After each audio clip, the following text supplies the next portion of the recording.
Hello, hello, hello! Happy weekend, everyone! Hi mga Jo! Welcome back! Ito na naman ang yung Momshi, nagbabalik. So, ayan Jo, as you can see, nag-i-start na ako magtupi ng mga nilabahan ko kahapon, Friday. So, ngayon, wala tayong gawin kundi magtupi ng mga damit. Ayaw kasi nandiyon yung tumatagal yung mga damit sa dryer. Kasi nakakalukot, lalo na sa mga uniform.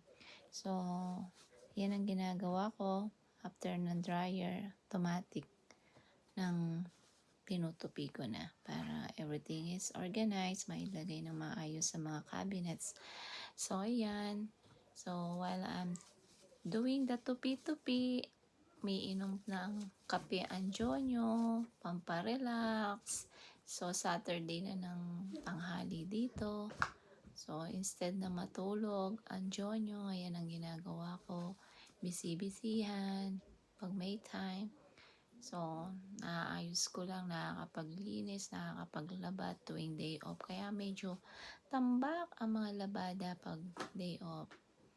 Kasi 5 days work, 5 days school ng mga bata. Siyempre, tambak. Everyday, bihis sila. Everyday palit ng damit. Saka sa work. Medyo marami-rami din. Kaya, talagang yung 1 day or half day, let's say half day, yung labada ginagawa. Anyway, not bad. After nun, half day maglilinis. Then, after nun, pwede nang mag-relax-relax, sitting pretty, higa-higaan, jonyo. Kaya yan. Ganyan lang, pinagkakabalan ko tuwing day off. Labada, linis, luto. Tapos, konting laro-laro sa mga bata. Ayos-ayos. Ganyan lang, kung ano yung maiisip na gawin, gagawin. Yun naman ang pinagkakaabalahan ko tuwing day off. I want my off very productive. Yung gusto ko may magagawa ako. Yung matatapos yung off ko na wala akong na-accomplish. Para kasing my day is not satisfied pag walang nagagawa ang Jonyo. So, yan lang guys. I hope na magustuhan nyo ulit yung aking video.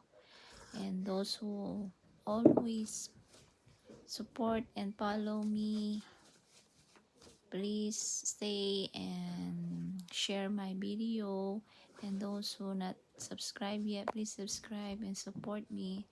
I will support you also guys. Thank you everyone. God bless. Bye bye.